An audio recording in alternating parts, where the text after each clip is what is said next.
प्रिय विद्यार्थियों, मैं हितराम सिंह, लोक प्रशासन विभाग अध्यक्ष बोल रहा हूँ।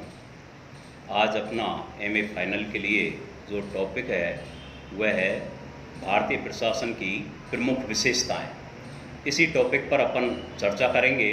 और इसके जो मुख्य बिंदु हैं उनका थोड़ा विश्लेषण करते हुए ये देखेंगे कि वर्तमान समय में स्वतंत्रता के उपरांत जो भारतीय प्रशासन अपना लागू किया गया है, संचालित है, इसकी ऐसी कौन सी विशेषताएं हैं जो कि अपनी जो संघात्मक शासन व्यवस्था है, इस संघात्मक शासन व्यवस्था को पूर्ण रूपेण आगे बढ़ाते हुए साथ ही साथ केंद्र और राज्य दोनों के जो अधिकार हैं या दोनों के आपसी जो संबंध हैं उनको सौहार्दपूर्ण वातावरण में लागू किया जा सकता है। तो इसी संदर्भ में जैसा कि अपने पेज नंबर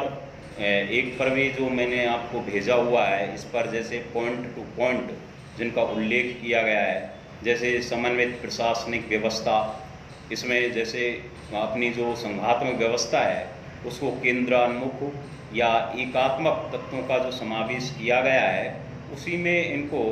एक समन्वित स्वरूप भी निर्धारित किया गया है जिससे कि कोऑर्डिनेशन बना रहे।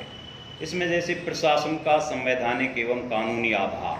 ये जिस प्रकार संविधान में जो संगठन है लोक प्रशासन का, उसकी जो प्रकृति है, उसके कार्य हैं, उनको प्रत्यक्ष या अप्रत्यक्ष रूप में जो इनका प्रावधान किया गया है, उस प्रावधान को ये लागू किया जा सकता है कि लोक प्रशासन की जो एक कल्पना है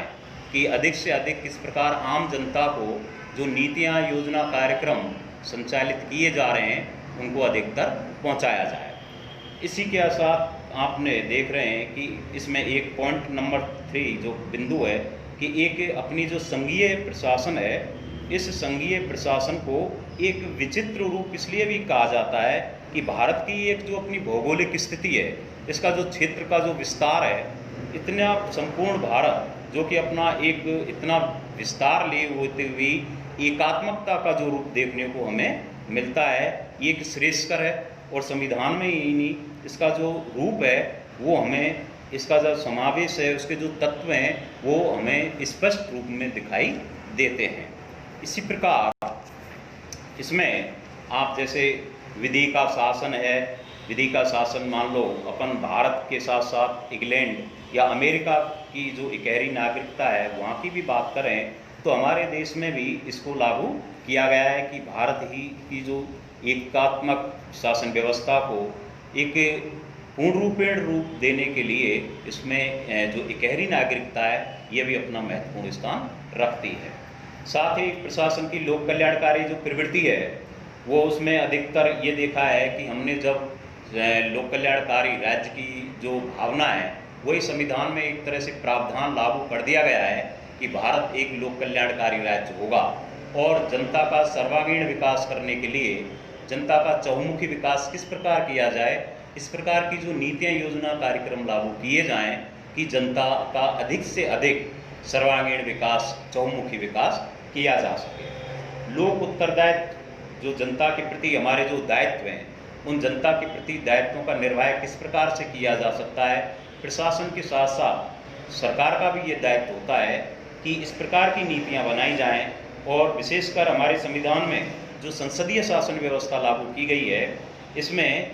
कहीं ना कहीं हमें इस बात का भी ध्यान रखना पड़ता है कि व्यवस्थापिका ने जो अपने कानून बनाए हैं, कार्यपालिका को भी उन्हीं कार्यों को पूर्ण रूपेण करने का अपना उत्तरदायित्व का निर्वहन करना चाहिए या उसको लागू करना है। इसके अलावा प्रशासनिक इकाइयों में समन्वय किस प्रकार स्थापित करना है। भारतीय प्रशासन